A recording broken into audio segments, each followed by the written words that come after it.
Welcome into the CHGO Blackhawks postgame show powered by ComEd. It's getting easier for your business to switch to electric vehicles. Learn more at comed.com/clean. Clean. That's it. I'm Jay Zawaski with Mario Tirabassi. Steven's here with us. Greg Boysen is back at the United Center and will join us after the open locker room and after Luke Richardson speaks. But gang, yeah, the Blackhawks lost, but they scored 3 goals. Hey, how about that? That's 200% more than the last game. Is that how that math works? I think so. It's good enough for me. I don't know. Yeah. Hey, more goals is better than not. So when they scored the first goal to open the scoring from Alex Vlasic, it was nice to, like, have the lead. You jumped on a team first. It was awesome. And then right after they scored that goal, it was like, oh, shit. Yeah. It's the Rangers. But, hey. It was a fun 2 minutes and 10 seconds. Yeah, but, hey, great comeback in the third period. Felt like the Rangers were, like, just kind of, I don't know, the first few minutes of the third period really felt like the Rangers came out and they were just like, let's just not get hurt. It's the Blackhawks. Yeah. Start the bus, and credit to the Blackhawks. Like, very big of them to not sound like the Cubs show, but credit to them for still taking the game to the Rangers, and it paid off. Well, look, it's taken me a long time to believe in this Rangers team, but they're good. That's a really good, really deep team that can kind of adapt and play a bunch of different styles. And I think you're right. I do think that the third period, the Rangers said, well, we've got 3, and that's going to be enough. This team can't score more than one. Yeah, and look, back in the Dynasty days, remember that? Let's live in that time. The Hawks would do that all the time. Yeah. And then all of a sudden, like, all right, we got to overtime. All right, time to put the pedal to the metal and win this game, and they could do it, and they had the horses to do it. And look, I have very few complaints about this game. They fought hard. They battled hard. It wasn't only the fact that they were down 3-1 and they tied the game. Like, that's great. Don't get me wrong. Scoring 3 goals, that's a huge jump for them, all sarcasm aside. But there was a lot of fight in the Hawks in this game. Yeah. Net crashing, finishing checks, getting feisty in the crease, getting feisty after the whistle. There was a lot of fired up Blackhawks in this game. I think part of it was how awful the officiating was early in this game. There were so many calls the Hawks could have gotten. And look, I knew in overtime there's no way in hell they're going to call that penalty when they've let everything else go throughout the game. But that one on Kurashev where he's breaking the net and gets pulled down blatantly right in front of the ref, that was brutal. Yeah, he wasn't tripped, but he was hooked. There was a big slash across the hands, that's for sure. And then you had the Nick Foligno somehow getting penalized for being punched repeatedly. You know, there was a lot of bad refereeing. And I think if you were to go back and listen to how many shows we've done this year, I think it's pretty rare that we talk about the referees. That's not something we go to very often, if at all. But it was an abundantly unevenly refereed game. And look, when you lose by 1, that's the difference. But the Hawks have nothing to be ashamed of. That was a really good game against a team that is significantly better than them. So before we continue, we want to remind you that you can vote for the 4-star of the game if you're watching us live on YouTube. The 3 stars of the game: number 3, Philip Kurashev, 2 assists plus 1. Chris Kreider with a goal right in front of the net where that dude is making money. He was a plus 2, and then Mika Zibanejad with the game winner in overtime. So here are your nominees for 4-star of the game. Nick Foligno scores the game-tying goal, his second in as many games. 3 shots on goal, 4 shot attempts, 20:09 of ice time for him. How about Seth Jones? An assist, plus 2, 27:17, ho-hum of ice time, a shot on goal, and 3 shot attempts. And Alex Vlasic scores his second goal of the season. He was a plus 1, 2 shots, 3 shot attempts, a hit. 3 block shots in 26:51 of ice time. The Hawks have 2 workhorse defensemen. And I just want to say, we love CHGO's very own Nick Foligno, but Seth Jones was excellent in this game. Great. And if there's ever been a night that he deserves to win the 4-star, it's this one. He was really, really good. Yeah. Solid defensively, obviously, but lots of times just taking the puck himself. Yeah. Weaving through traffic and trying to make things happen. He was a man possessed today. Yeah. I mean, it's that is what you want to see out of the guy that is, arguably the number one most talented defenseman you have on the team at both ends of the ice. I know Alex Vlasic is starting to wedge his way into that conversation, but it's still Seth Jones. I think he had a very noticeable night. There was, and he was called for a penalty. I think it was in the late in the first period, and Greg was saying something about you had Jacob Megna and Louis Crevier killing a penalty. I was like, yeah, well, your best penalty killers in the box, Blake. Not having Seth Jones out there really makes a difference. When he was gone out of the lineup, like, it was very noticeable. And having him there tonight to be steady, to be impactful. Yep. And late in the game, getting the messaging of put the puck on net. Like, there's traffic. You have Luke loves to talk about their work 6-on-5 as too often as they get to do it. Yep. He likes the way that they play when they have that opportunity for the most part. And so that's how they tied the game. You got traffic in front of the net. Get the puck, shoot the puck. It was a good shot by Seth Jones. Jason Dickinson gets the deflection. Jones had a really good game. I will say, I'm not gonna say who did win it, but when it came down to who's your Hawk tonight, the difference between the winner and second place, 0.03 game score points. Dang. Very close. All right, can't wait to find out who won. I don't know. Me too. Please let me know. I'm gonna make the graphic. I will not look at Slack. I want to find out organically. Okay. I will Slack DM it to Steven. There you go. This is not a perfect game by any means. You mentioned Jacob Megna. Tough game for him. A couple bad turnovers. The penalty called on him was legit. Ranger got past him. He stuck the leg out to trip him. I mean, I'm not blaming him, of course, but this is probably the first game where he really kind of stood out as like, ugh. Kind of a struggle for Jacob Megna in this one. And here's the thing that was driving me crazy during the game, and since it was a bigger crowd, it was hard to hear you with Greg between us. And I was talking to Greg about this. It's like the Hawks get the puck in the zone, and they're so content to just keep cycling behind the net.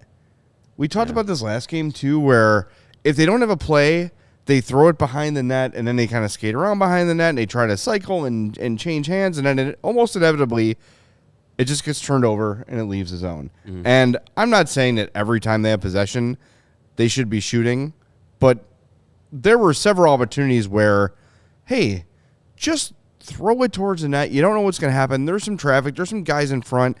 It happened in the second period, rather. Mm-hmm. The Hawks just threw a puck on Shesterkin, and he had to make a kick save through traffic. It wasn't a hard shot. It was just, hey, I've got nothing really to do with the puck. I've got a lane. I'm going to take it. I'd like to see more of that. I know this is something that that Luke Richardson and his staff are really, really trying to like grind into these guys. Practice yesterday was very much about shooting drills, shooting the puck, get in the habit of having that mindset. But the cycling was driving me crazy today. Yeah. It's like, holy cow, just get one through. Just get one through. And there's a couple times where it does work to make the defending team work. There was a shift where I think it was Blackwell, Foligno, and was it Donato? I don't know how they got out there because they're all on three different lines. Maybe it was after a penalty kill. I can't remember. But they were just going, around. Granted, it didn't turn into like a high danger chance or anything like that.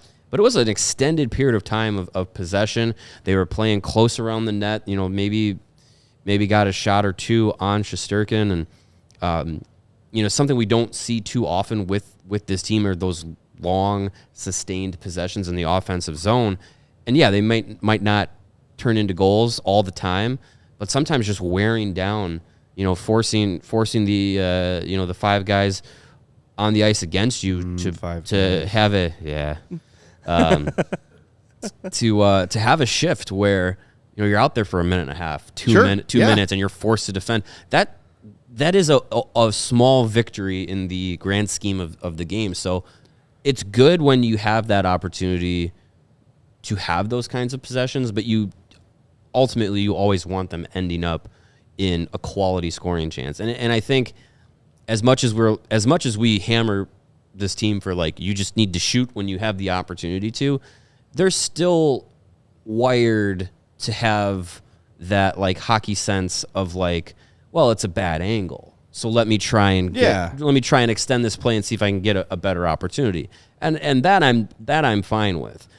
But in the case where it's if there's an open lane and you're passing it up, that's and I mean, to me, my mindset too is, and I know these guys don't and can't think this way, it's when you've got pretty much a 4A team, if we want to use baseball terminology, pretty much, the more passes you make, the more puck exchanges you try to complete, the more likely you are to lose possession of the puck. Mm-hmm. And it's one thing if it's, Bedard and Taylor Hall and Nick Foligno out there cycling the puck. Mm-hmm. It's different when it's Ryan Donato and Colin Blackwell and forward X out there cycling the puck. I think there's only so much talent on this team, and they can't play in a style that doesn't suit them. And I think that's kind of been part of the issue all year. And I think another part of that too is when you're struggling to score, you have this mentality of we have to create a perfect scoring chance. Yeah. Because it's the only way this is going to work. And I think when we've had those frustrations in games past where the shots are not coming and they're passing things up, that's what it is. It's, I don't have any confidence in myself to complete this play, so I'm going to try to make a pass, or I'm trying to be unselfish, or I'm going to make one more just to make sure we can certainly score on this play. But again, when you don't have the talent, the more times you move the puck to another player, the more likely it is to get intercepted. And Greg was saying it during the game to me too, every pass is just off. Yeah. Ooh, you see what the thought was. You see what they were thinking when they tried it, but they just don't have the ability to put that pass on a tape with regularity. And that's the difference between the Rangers and the Hawks. And that's the difference between, a Connor Bedard and a Philip Kurashev or a Colin Blackwell. That's what separates the elite from the good to the average, et cetera.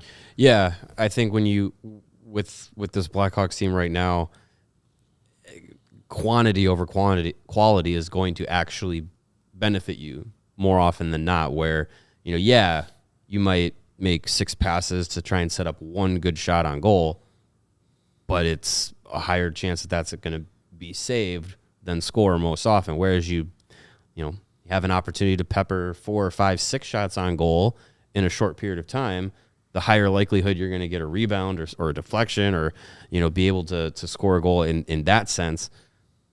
I think your law of averages would actually be better in that sense. But yeah, I mean, it is different. I mean, look at the first period after the Vlasic goal.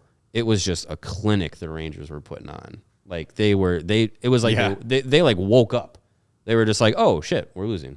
We should not be losing to this team. Right. Let's turn it on. And they did. I was sitting there watching it, and I was just oh yeah, these Rangers are pretty good. Even though they've been slumping, they're still really, really good team. Yeah. I mean, and there were points of the game where they were so in control, it just felt like they're just trying stuff.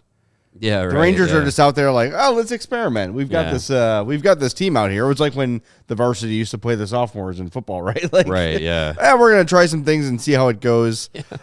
There was a lot of that from the Rangers. But again, I don't know. I think I'm a Rangers believer this year. I really am. And Shesterkin hasn't been great. He's been ordinary, not bad, but he's been ordinary. But now all of a sudden, Jonathan Quick is putting up like career numbers. Yeah, it's not going to last. I don't think so, but I mean, he looks good. He's going to at least be. He looks good. If you can go into the postseason with a tail end of his career, Jonathan Quick playing really well, as your backup, and then you hope Shesterkin kind of gets back to that level that he showed, in the last 2 seasons. That would be good for this Rangers team to have a little bit of confidence, because if they get to the postseason and Jonathan Quick is your starter, I'm not believing in that. No, I don't believe that either. For an extended run. And I think even looking at how Shesterkin has been this year, I think if tomorrow was day one of the playoffs, Shesterkin is their guy. Yeah. I don't think there's any doubt about it, but it's just, I don't know. They have the ability to adapt to a lot of play styles. They can grind it with you. They can skate with you. That I really like the way the Rangers are built, and who knows? Maybe they do something at the deadline, but I don't know if they have to. They've got a hefty lead in the Metro, which is a really solid division. I don't know. They look really damn good. They can always trade Capo Caco for Lucas Reichel straight up. Caco with his 2nd assist of the year today. Hey, good for him. I didn't know it was that bad. Alexis Lafreniere scored too. Now he's starting to look good. Yeah, he's turned a corner. Yeah. That's good for them. Yeah, Caco has played 30 games, and he has 5 goals and 1 assist. 2 assists now. The 2 assists, thank you. They have not updated NHL.com yet. That takes a while. Usually the last hockey site to update, by the way, NHL.com. Yeah, so I mean, the Rangers are a solid team. You have Artemi Panarin playing one of his the best season he's had of his career. That's usually going to take a team pretty far, especially this one that is as deep as this Rangers team. So he has 67 points in 51 games, 31 goals, 36 assists. Again, before tonight, will Panarin have 1 assist in this one? Yeah, that's all he finished with. Yeah. Yep. Bum. 20. What was the stat? 21 points in 11 career games against the Blackhawks now. That's good. Yeah, those are good numbers. He always seems to, like, whenever I've watched Panarin play against the Blackhawks, it always just seems like he goes to a different gear. Like, he's trying harder. Yeah. Which, like, good for him. If there's any motivation there. Hi, Sarah. How was the game? Fun time? It was entertaining, at least. Sarah, I didn't know you had a sister. Hi. Oh, hi. I'm Jay. Good to meet you. Good for your dad. Good thing he didn't come in here. We would have thrown tomatoes at him. Take care. Yeah. I'm the worst. You are. You really are. She seemed to like that. Sure. I got a blown and kiss for saying that. Oh, that's nice. What were we saying? I don't know. Artemi Panarin. He's very good. Yeah, he likes to stick it to the feel Blackhawks. like that, but he's kind of doing that with everybody. Yeah, no, that's true. He's not discriminating. That's true. And there was a moment in the first period where he had that patented Artemi Panarin one-timer from that patented Artemi Panarin point, and I said, uh-oh, as soon as it happened. He's a great player, and we've all had our bad hockey takes throughout our lives. Everyone dogs James Neveau for saying he would have rather have had Martin Havlat over Marian Hossa when that happened. Mine is I called Artemi Panarin a one-trick pony when he was with the Blackhawks. I was wrong. I was very wrong about that. He is an elite scorer, an elite player who can do kind of everything. And obviously he was a much better player now than he was when he left Chicago. But man, he is unbelievable and just a great, great player. Very good. All right, well, tomorrow, or Sunday, rather, is the big game. It sure is. And if our friends are looking to put some shekels down on said big game, where should they go, Mario? Well, you could go to the CIRCA Sportsbook because they are one of the best in the sports betting game. CIRCA, they have tight moneyline splits and low hold models. They will strive to be at a -110 split on their menu Unlike other books which may have the same games at -115 or -120 splits, CIRCA keeps as little money as possible on large market bets, especially compared to other books. So, large market bet, Super Bowl coming up. I think CIRCA is going to do all that they can to have some of those tight money line splits between the Niners and the Chiefs. The This or That segment was fun. That was fun. During the second period. Actually, it wasn't fun. People are stupid. No, the This or That. Oh, the lookalikes thing was the bad. This or That. They booed Travis Kelce lookalike. They Vehemently. booed the picture of Travis Kelce. Right. They didn't boo his lookalike. And then they booed Taylor Swift. Mercilessly. What are you doing? Grow up. People are jealous. I People guess are so. jealous of people that are happy in their lives. CIRCA, they don't limit players who are winning a lot of their bets. You can take as much money from CIRCA as you want. Every player has the same limits, unlike other books who do limit those who bet well and win a lot of their bets. CIRCA encourages bettors to download and explore all the betting apps available, compare lines, and you will see that CIRCA comes back with the best lines possible. So, download the CIRCA Sports Illinois app at circasports.com/Illinois-app to sign up today. Also, be on the lookout for CIRCA events, watch parties, and tailgates. If you or someone you know may have a problem with gambling, call 1-800-GAMBLER. That's 1-800-426-2537 or text GAMB, G-A-M-B, to 833-234 or visit areyourreallywinning.com. What I was going to say was tonight's UC crowd was pro 49ers. Yeah, which is weird. Well, I think it shows More the age, pro too, 49ers. because when the Bears used to be good and the Niners were good simultaneously, that was a pretty big rivalry. But again, it is people have fatigue from Travis Kelce and Taylor Swift, and it's like, they seem like pretty decent people. It's weird. It's very strange. Might not be your thing, but like, It's just jealousy. There's more boo-worthy people than those two, that's for damn sure. Anyway, before we bring in Greg, if you're having a superb owl party this weekend, chances are someone might spill some beer, some pop on your floor, or maybe don't do that. If you're a youngster like Steven, someone might blow chunks over your floor. Oh, God. And that, you're just going to want to replace it. You don't want to have the PTSD of walking past that spot on your floor forever. So what are you going to do? You're going to hit up our friends at Empire today, where you get shop at home convenience, the right product for your needs, quick and professional installation, and a low price guarantee. You know by now, because you're from Chicago, that Empire today is the best place to get new flooring. So, of course, they've got companies who are trying to be just like them. Well, they're not. Empire can't be beaten on quality, service, or speed. They are the best place to get your new flooring. They service their own warranties, so if an issue does arrive, you can just call Empire, and they service all warranties themselves. You don't have to track down a manufacturer's phone number.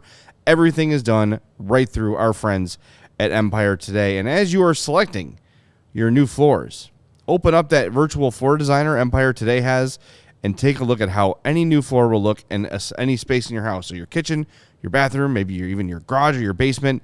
You want new floors in there? Get that virtual floor designer, and you'll see exactly how your new floors from Empire today are going to look in that space. It's a great feature, and it lets you buy from Empire today with confidence. Schedule a free in-home estimate today.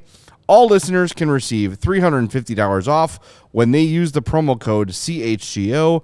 Restrictions apply. See EmpireToday.com/CHGO for details. And before we bring in Greg Boysen, I have failed at my job because I've not told people to smash the like button yet. Oh, jeez. And I know we have a lot of people watching and not a lot of people liking, so please, the more likes you hit, the fewer breakaways Boris Kachuk will butcher. So if he does it again, it's on all of you who did not smash that like button. Let's try to get to 100 likes before the end of the show. And the more likes, the fewer skate blades will break. I need to make like a disclaimer. This is not actually true. Yeah. All right. Exactly. Thank you. No, and it's if we get very to true. 150 likes, Greg will show feet. Hi, Greg. Hi. Speaking of guys, easy to boo in public places, it's me. Now, that was only a handful of people. How'd it go? How was the post game? Short and sweet. Yeah. Well, not very sweet, but short. We talked to Philip Kurashev, who is a man of few words, and Alex Vlasic had some thoughts, some good things, some good quotes there. Again, it's a lot of the same old stuff. It's just this team doesn't want moral victories anymore. They don't want loser points. They want to win. And for the first time in a long time, hey, they scored more than one goal. They scored 3. They scored twice in the final 6 minutes of the game, but then failed to possess the puck at all in the overtime, and that's usually a recipe for doom. But this was a team that didn't give up at any point during the night. They were right there for most of the night. It got a little lopsided in the first period, but by the second, third period, Hawks were evening it up. Hawks were dictating the play a lot late. I think the Rangers were guilty of kind of taking their foot off the gas a bit there in the third period, and before they knew it, it was a tie game. But do you look at the 3 goals the Blackhawks scored tonight? That's what they have to do. It was Alex Vlasic pouncing on a loose puck and having it on his stick for a split second and getting it through traffic. It was Nick Foligno crashing the net and putting home a rebound. It was Jason Dickinson getting his stick and redeflecting a shot from the point. Simple, not complicated, not cycling 7 times and passing to nobody, not looking for the perfect play. Get puck, shoot puck. Sometimes puck goes in net. It's a simple game sometimes. It should be a simple game all the time. Get puck, shoot puck. Especially for this team. Yeah, I mean, and even when you look at the goals the Rangers scored, there were some nice passing plays, but they're right in front. The Zibanejad overtime goal, that's a snipe, sure. But Chris Kreider, who's made millions of dollars standing right in front of the net, popping pucks in, they come right on a stick. It's just not. We saw Taylor Radish today. The one time I noticed him, he was parked in front of the net, a perfect pass came right to him and is right under his stick. It's oh my God, but at least the attempt is right. He's in the right place with the right intention, and I think your point is right, Greg. We were talking a little bit about how I was getting frustrated watching them constantly trying to cycle behind the net, but in general, their game plan of actively, consciously trying to get more pucks on net, it's that transition is beginning. You're seeing that the message that's being pounded by Luke Richardson and his staff practice after practice after practice is finally starting to get through. And I think, they're tired of moral victories and they're tired of talking about good efforts and all those things. But when you look back at this game, now that you got some results from that, maybe it will say, okay, fine. Now we get it. Now we can do it. Because, look, if it's 1 goal scored, highlight reel or 1 goal scored deflection, it's not going to do anything to really motivate you to keep trying it because nothing's really working. Tonight it worked for them, and I hopefully this remains contagious and it just goes this way until and even after Bedard's back. Frankly, yeah, it's hard to break bad habits. You can't do that overnight. You're starting to see a little more of the simplified stuff. Not as you still need more of it, but you're starting to see it more consistently. And now that you make some plays tonight where you get rewarded and you score 3 goals instead of your usual 1 or none, it kind of hopefully sets in this is what we have to do.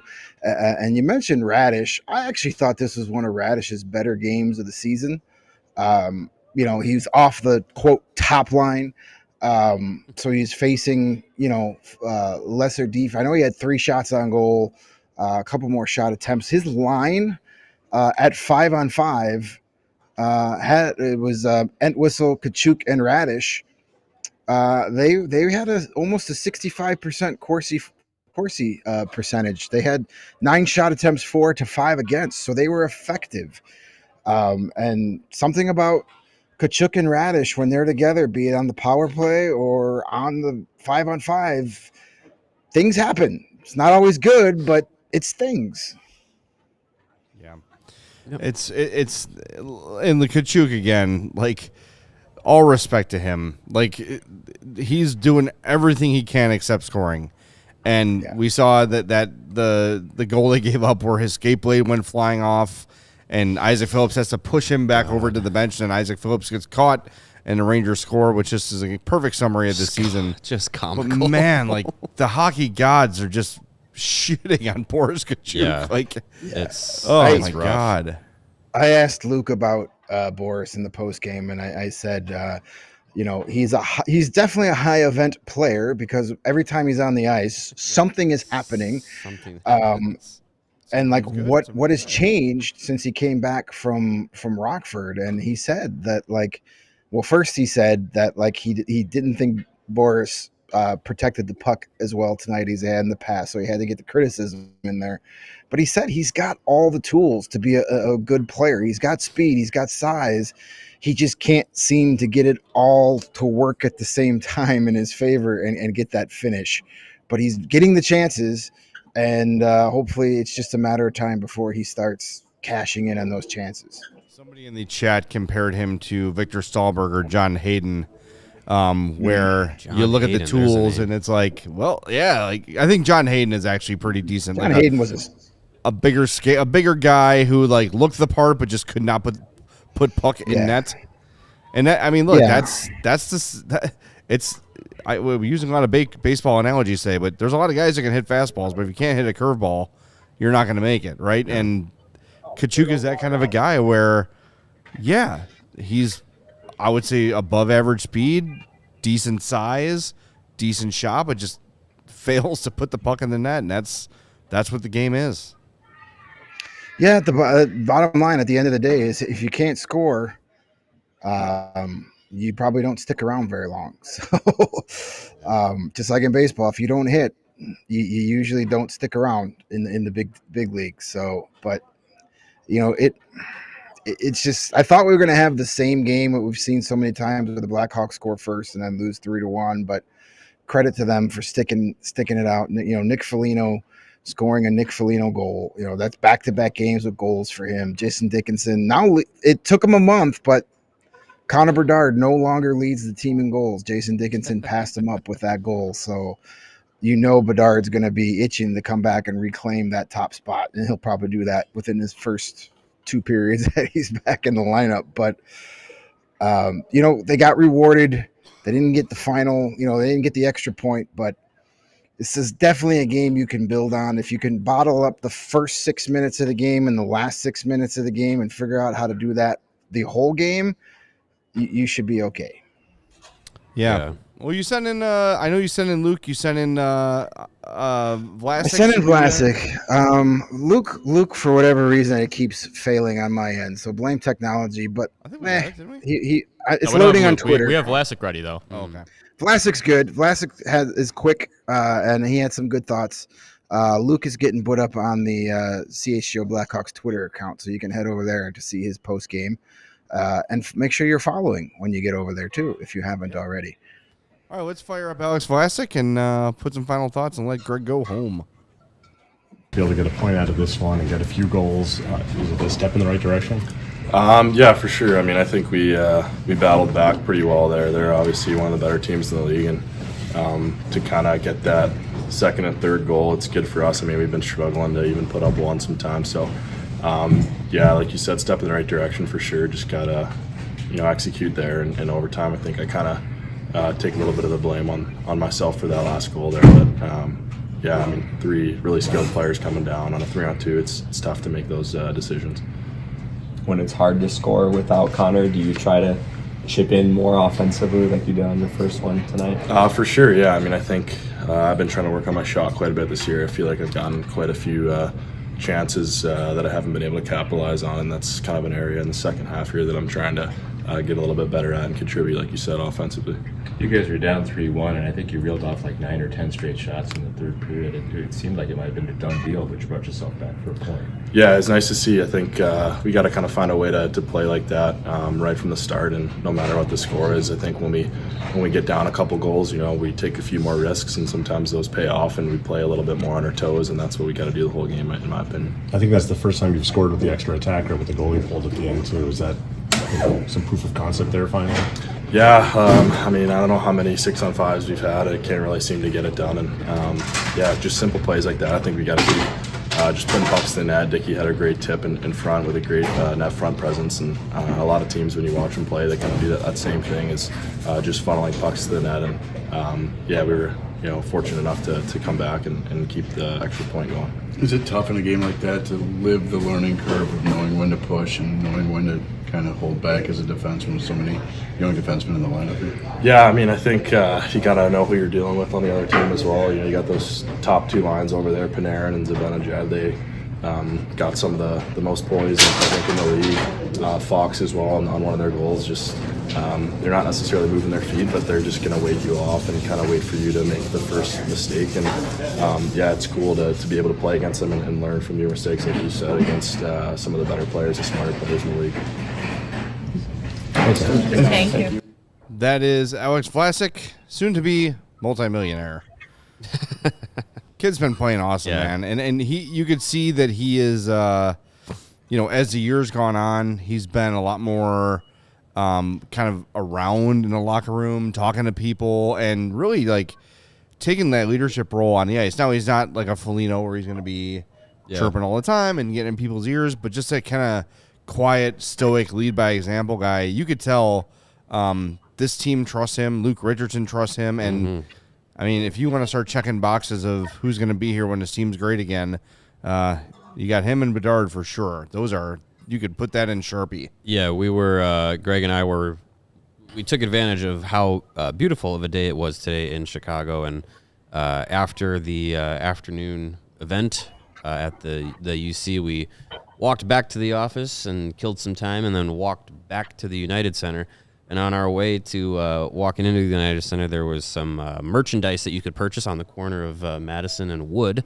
And it said Bedard Reichel 24 as like a presidential campaign T-shirt. Sure.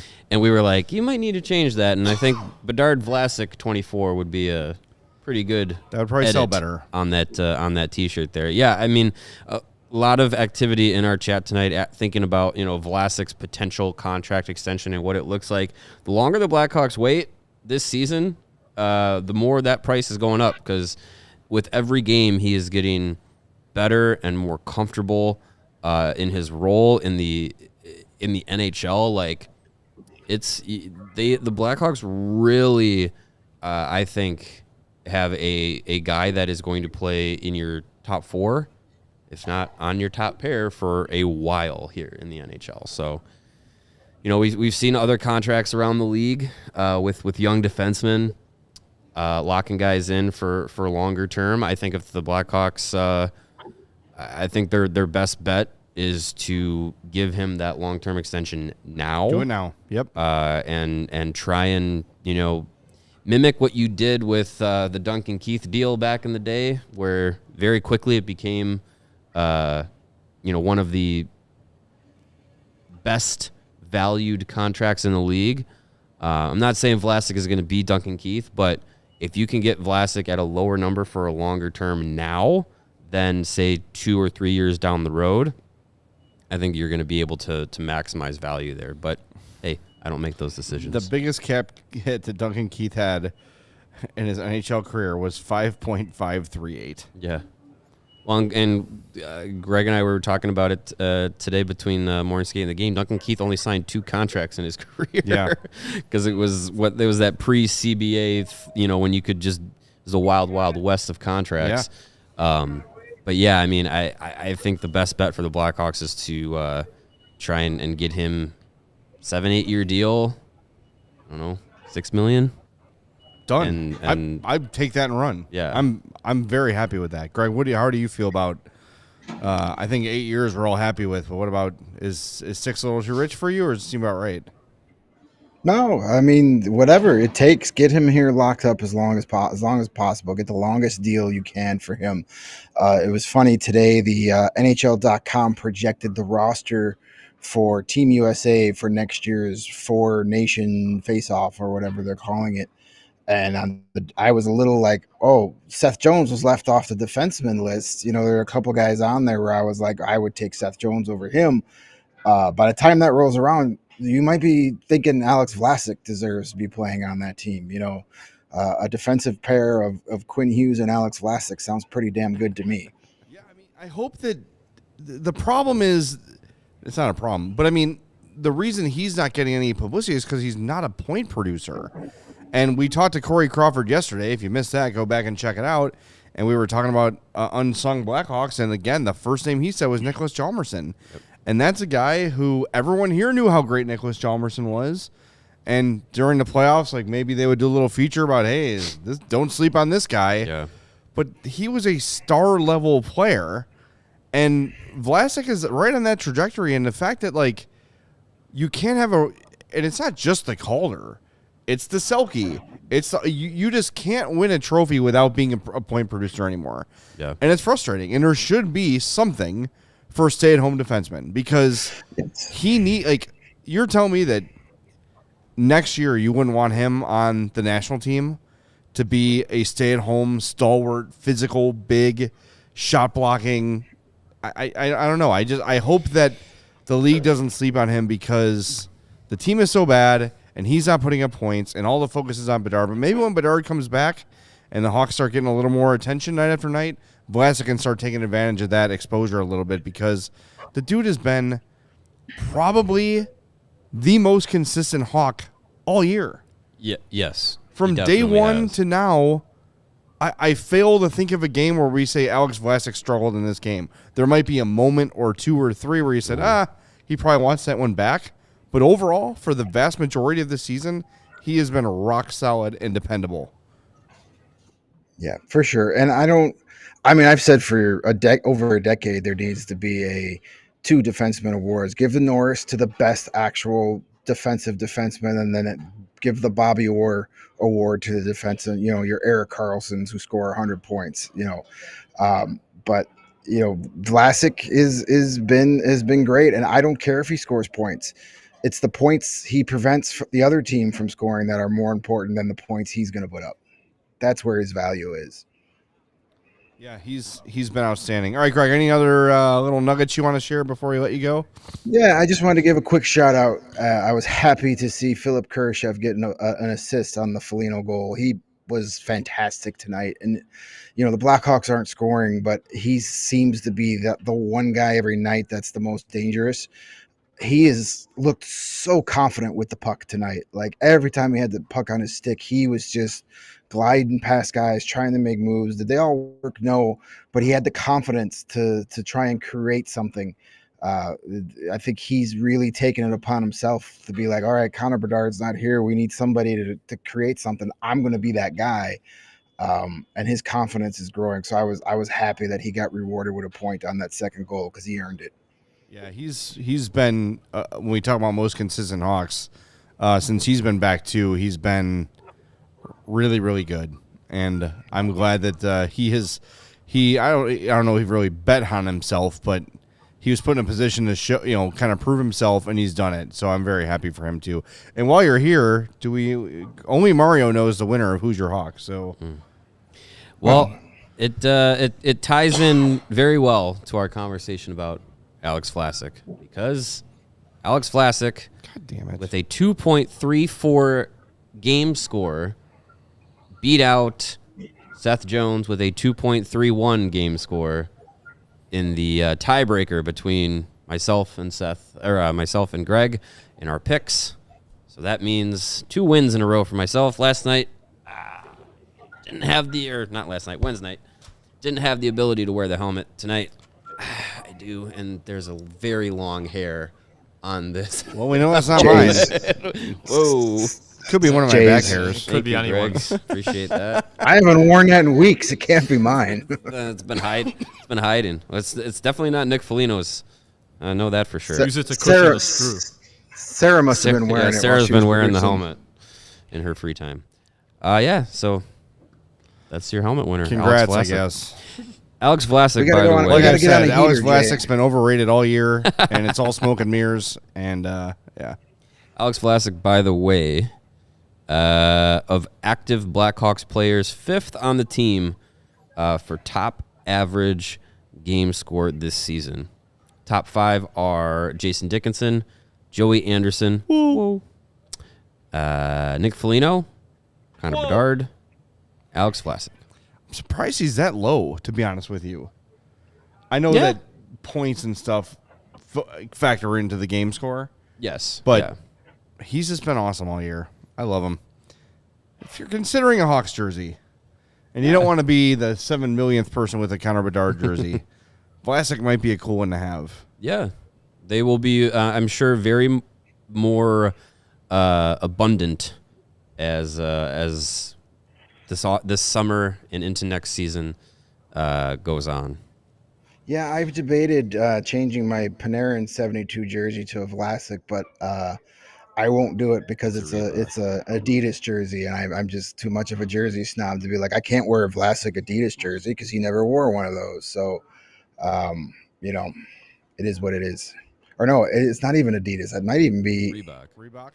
It's a Reebok, I think. Reebok, yeah, it's a definitely Panarin, didn't wear Reebok. one of those. Yeah. Just wait till it's a Fanatics. Then you get a Vlasic jersey. Vlasic with Get two Vlasic. S's. You get Vlasic with an H. Yeah. Yeah. You get vasectomy on the back. All right. We'll talk to you. Well, that happens on the front, Jay. Monday, right? We'll We're talk off to all Greg weekend again. We'll aren't talk to Greg tomorrow. We're going to Rockford. Oh, yeah. We're going to Rockford. That's Yes. right. I'm not going to talk to you, though. How quickly you forget. Thank God. All right. We'll see you at Beefaroo tomorrow afternoon. Mm-hmm. All right, I'll be there. 4:30. All right. That is Greg Boysen. Follow him on Twitter at Greg Boysen. Make sure, by the way, he does these pregame threads on the CHGO Blackhawks Twitter account that gives you more info than you'll ever want on a Blackhawks game. He puts a ton of work into it. Very well So when you see those, know those are done by Greg, and they're awesome and full of info. I always, when I sit down to UC, I pull that thread up. I'm like, start copying and pasting notes that I want for the postgame. I'm glad he does the work for me. Stealing his work. Exactly. Wonderful. By the way, we should mention our friends at the Palace Grill on Madison last night. Big fire tough in the scenes. kitchen there.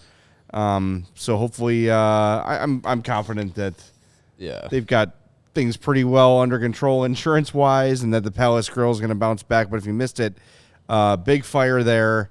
Probably around 10 o'clock or so. I started seeing a news report of that. Yeah. I mean, silver lining to that is it was closed for a very long time. No one was there, so no injuries in the in the fire and everything, which is good. But yeah, just it's tough. But I'm like you said, I'm sure there's going to be a quick bounce back for the Palace Grill. Such a since been there since 1938. Yeah, like such an established. And that is a Hawks legendary hotbed. place. Oh yeah, you walk in there, and I remember a couple years ago went out to lunch, and this is before Darren Pang was with the Hawks. The Blues were in town, so Darren Pang was in there having lunch with I don't remember if it was Pat Foley or maybe it was Eddie O. Like there's Hawks paraphernalia everywhere. They've got a big welcome Connor Bedard mural painted on the wall. So hopefully George and everybody at the Palace Grill get back up and running soon. But like you said, Mario, glad that everyone's okay. That's the most important thing. So the Palace Grill will be back and better than ever, and you can go get your fill of amazing breakfast and lunch food. That place is it's great. It's so Bang damn for good. your buck. That That is a great place to go to. Yes, it is outstanding. Yeah, it's good. Someone was saying that they opened up the Chelly's Chili pop-up bar. Yeah, delicious. Someone was saying they should try and incorporate Palace Grill into there as well. Like maybe have some things that are staples of the menu available, just as I'll a take down some pancakes at a Hawks game. honorary I'm not thing. above that. Yeah, why not? I'll take a heart attack sandwich. Why not? Yeah, hell yeah. So good luck to George and everybody over at the Palace Grill. But I'm sure, like I said, they'll be back and better than ever. And when they are, make sure you support them. And I'm sure, look for a GoFundMe. And I wouldn't be surprised if your Chicago Blackhawks don't chip in a little bit to help out a little bit if it's needed. And you probably won't hear much about it, but seems like something that Danny Wirtz and Jamie Faulkner would be all over. So good luck to George over at the Palace Grill. And as soon as you're open, we'll be there to celebrate. Sure That's will. for damn sure. And Don't tell maybe me twice. while they're rebuilding, George can upgrade his fleet of delivery vehicles. Because guess what? It's getting easier for business owners like George to switch to electric vehicles. That's something we can all get behind for the health of the planet and for the well-being of all of us who share it. Yes. The electric grid is ever evolving to meet our cleaner energy needs as we all move with confidence towards the electric tomorrow. Whether you have one delivery van or an entire fleet of shipping trucks, ComEd can help guide you to make the changes that make sense. Now remind everybody, Mario, what business owners should do. Well, everybody and business owners, you should go to ComEd.com/clean to learn more about the resources, fleet rebates, and infrastructure incentives that are available to help businesses go electric. If you own a business, do not wait. Well, until after the show is over. Then you can go. Start making your plan today to switch to electric vehicles. Good for businesses, good for the planet, good for all of us. Go to ComEd.com/clean. I believe you said that was ComEd.com/clean? You would be correct. Go now and see how going electric connects us to a better way of doing business and a better future for generations to come. Yes. And after you do that, you should celebrate with all the money you're saving on gas and all the things you need to power your fleet. Yes. And get some tickets to some theater events or Hawks games or whatever else you're looking for from our friends at Game Time. It can be a frustrating experience to log on to said evil ticket conglomeration and say, I want 2 tickets. Oh, the face value here is $50 a ticket. I can swing that. And by the time you're done, it's $175 in fees and all sorts of things when basically all they're doing is sending you a QR code. I don't know what those fees are for. I don't understand it. But processing, Jay. With our friends at Game Time, don't have to worry about that stuff. You don't have to worry when buying tickets to your next big event. With Game Time, they are the fast and easy way to buy tickets for all the sports, music, comedy, and theater events near you. They've got great last-minute deals, all-in prices, views from your seat, and their best price guarantee. Game Time takes the guesswork out of buying tickets. Are you showing us Super Bowl tickets here? Super Bowl tickets. I was wondering. There are a lot available. Sure, there's a lot of 4 and 5 digit numbers up there. How do we get in the game? Available. How do we get it? Is that the cheapest ticket you're showing me? Yeah, this is the cheapest ticket. It's, cheapest get-in ticket is $6,070. Here's what I'm going to say. This is controversial. Football is a sport better watched on television.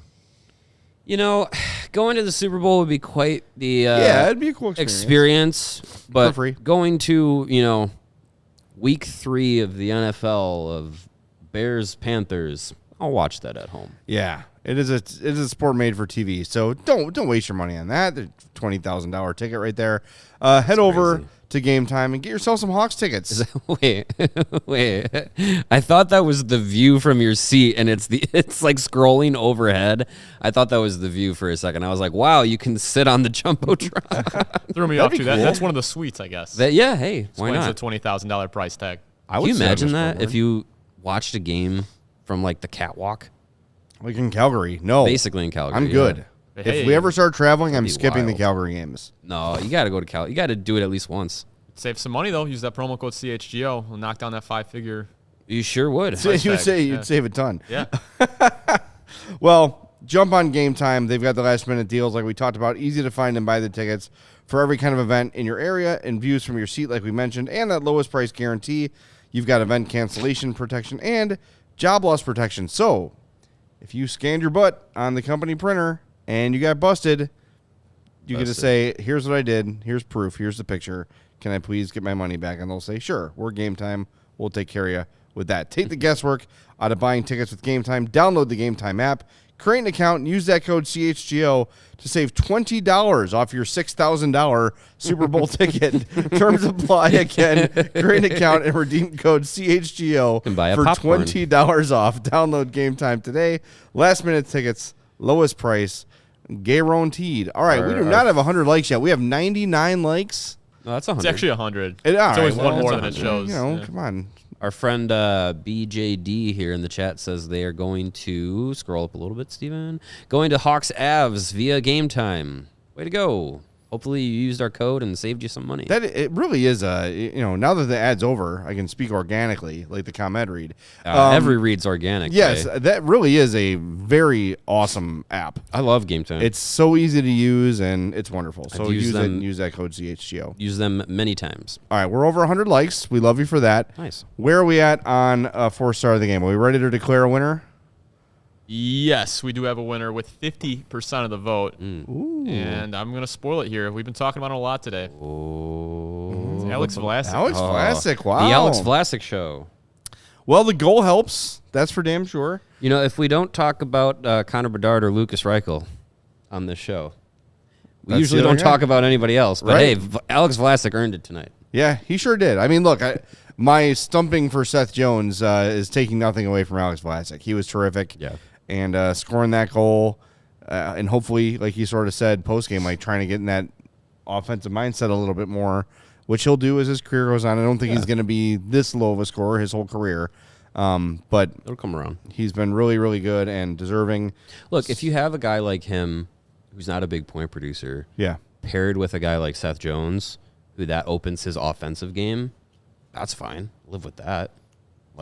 You don't need to be if you're a top pair or top 4 guy, you don't have to be a 40-point producer as a defenseman. You can put up 10, 15, 20 points, but if you're defensively sound and your net for point production or point suppression the other way, like that makes a difference too. Sure it does. So yes, it does. He's been terrific. So congrats to him. He wins a fabulous Seiko watch. No, that's not true. We got a super chat we got to get to from Ralph J, sort of on the topic of Calder Trophy. He says, Brock, power play assists only, Faber for Calder, apparently. Here's what I'll say, too. We mentioned this a little bit ago. Don't get worked up about it. If for some reason Connor Bedard does not win the Calder Trophy, that won't happen. He's still going to be the better player. It's going to be a punchline in a couple of years. Yeah. Don't worry. Connor McDavid didn't win the Rookie of the Year, and his career turned out fine. Yeah. He also missed half a season. Right. And still finished, I think, second in voting. Yeah. I have all the belief that Bedard missing the time that he has is not going to take him out of the running as the favorite for the Calder Trophy, because as much as people want to say, oh, well, if you take out the preseason hype, what has he done? Well, he's led all rookies in scoring on a glorified AHL roster, and since he's missed time with his broken jaw, no one has surpassed him in point production. He's the rookie leader in goals. By my last calculation, he is still the rookie leader in even strength goals, and he is the leader in time on ice per game amongst rookie forwards. Like, he's going to come back. He's going to end up leading this team in goals and in points and in assists, and he's going to lead rookies and all those things, I'm sure. It's, he's lived up to that preseason hype. So if you're just saying, if people are out there arguing, well, it's preseason hype, no, it's not. No. It's living up to preseason hype. If he was doing this without any preseason hype, he'd still be leading. Right, exactly. He'd still be the leader. So, look, Brock Faber's a great player. Plus minus doesn't mean shit. So, right. One of my favorite comps for this is the year that Stephen Curry was runner-up for Rookie of the Year. Do you guys have any idea who won? What year was that? Jarrett Jack. I think it was 2009 season, 2009, 2010, I want to say. It was not Jarrett Jack. Damn it. 2009 2010. You're not going to get it. NBA. That's no, I'll get it. Hold on. Seriously? Marcus Pfizer. Is he still playing? I'm just naming basketball players not. that pop in my head. Brandon Knight. Manute Bol. No. Damn it. It was Tyreek Evans. And sure. Tyreek doesn't play anymore. Hasn't played in a long time. Yeah. I've heard of him. I bet if you would have Sacramento asked, King. Yeah, exactly. I've heard of them. I bet if you would have asked back then, Purple. No one's going to say now. Right, yeah. I'd rather have Tyreek Evans over that. No. Of course. Yeah, ask any Minnesota Wild fan. Don't pretend. The one of them. They would trade Brock Faber for Connor Bedard 1,000 times over. So that's your argument there. All right.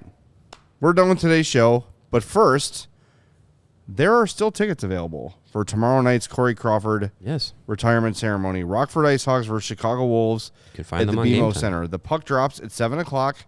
Here's the deal. If you're going to the game, the doors open at 5:30. The Corey Crawford pregame ceremony will start at 6:20. Mm-hmm. So make sure you're in the doors by 6:20. In your seat. In your seat, ready to go to watch the Corey Crawford thing. And I'll say again, if you're heading out to Rockford, can make a day of it. Leave in the morning. It's supposed to be nice weather tomorrow. Good weather. Yeah. Go visit the Rockford Peaches field, run the bases, stand on the mound, go into dugouts. It's really a cool place. And there's good food. There's a lot of good stuff to do in Rockford. You could certainly make a day out of that trip. So head out, support the Ice Hogs. Go show some love to Corey Crawford, who was kind enough to join us yesterday. If you missed that, make sure you go check it out because it was really, really good. Got about a half hour with him and could have had a whole bunch more. Steven's been cranking out all of our social videos and stuff from that. Thank you for that, Steven. Appreciate that. Yeah.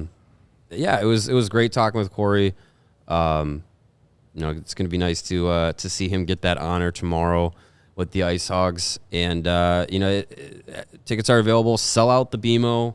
Let Corey hear your support and hear that love. And give the Ice Hogs a full house to play in front of. They've been fighting it. I think they're on a 7-game skid, but also a 3-game point streak, as Greg pointed out, as they lost in overtime again tonight.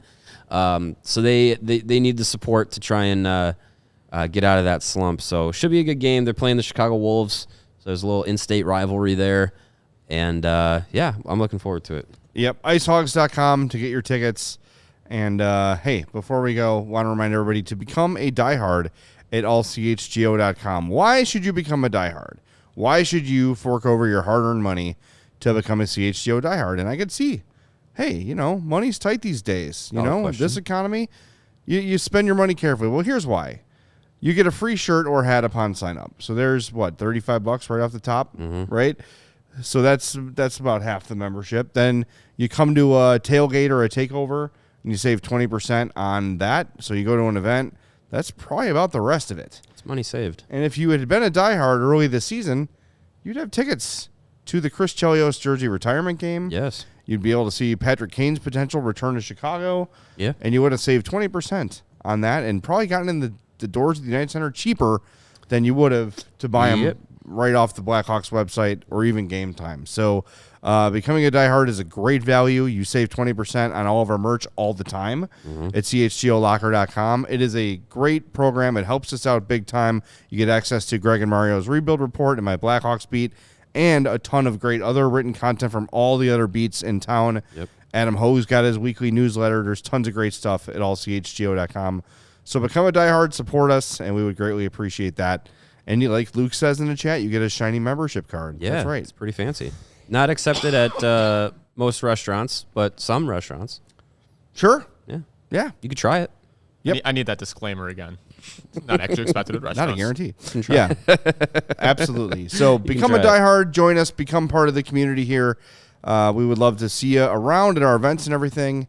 And check out all the great stuff at allchgo.com. Speaking of the takeover, on the Chelios night, the Blackhawks released a little bit of a schedule of events. Yes, for that a lot game going on. Doors open bright and early at 1 in the afternoon.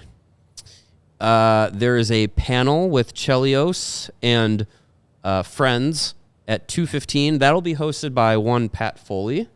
That'll be fun.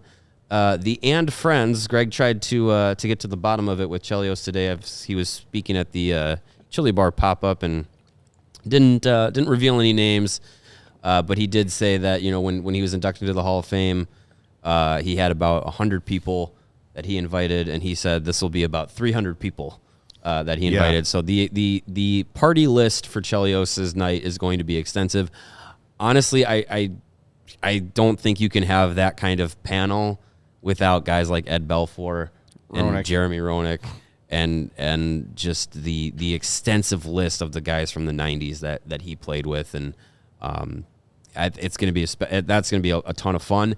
And the pregame ceremony, like it did for Marion Host's night, is going to be well before puck drop. So they're not going to be delaying anything with puck drop. So don't pay attention to puck drop time. That's at 5 o'clock. You're going to want to be in your seat by 3:10 p.m. that day because everything's going to get going pregame, and it's going to be a lot of fun. So just know that, and we will schedule our takeover events accordingly. Yep. We're all going to be there. We're all going to have a good time. All you diehards, save money on having a good time. It's going to be awesome. So we're at the Ice Hogs game tomorrow, so look for our CHGO _Blackhawks on Twitter tons of great content coming. We'll hope to talk to Del Mastro and Doc and Alan and all those guys. Yes. As well as some Corey Crawford stuff, obviously. And we'll be back on the show Monday at 2:30 with all that stuff and more. So make sure you join us then. In the meantime, have a great weekend. Enjoy the Super Bowl. Be safe. We want you all back here on Monday. If you need a driver, call a Lyft, call an Uber, get home safe. So everybody's here Monday to talk more Hawks. We'll talk to you then on the CHGO Blackhawks podcast, which is powered by our friends at ComEd. I saw you looking at me, Steven. I got it. I was ready this time. I have it memorized. It's getting easier for your business to switch to electric vehicles. Learn more at ComEd.com/clean. See you Monday at 2:30 here on the CHGO Blackhawks podcast. We all silly like the mayor.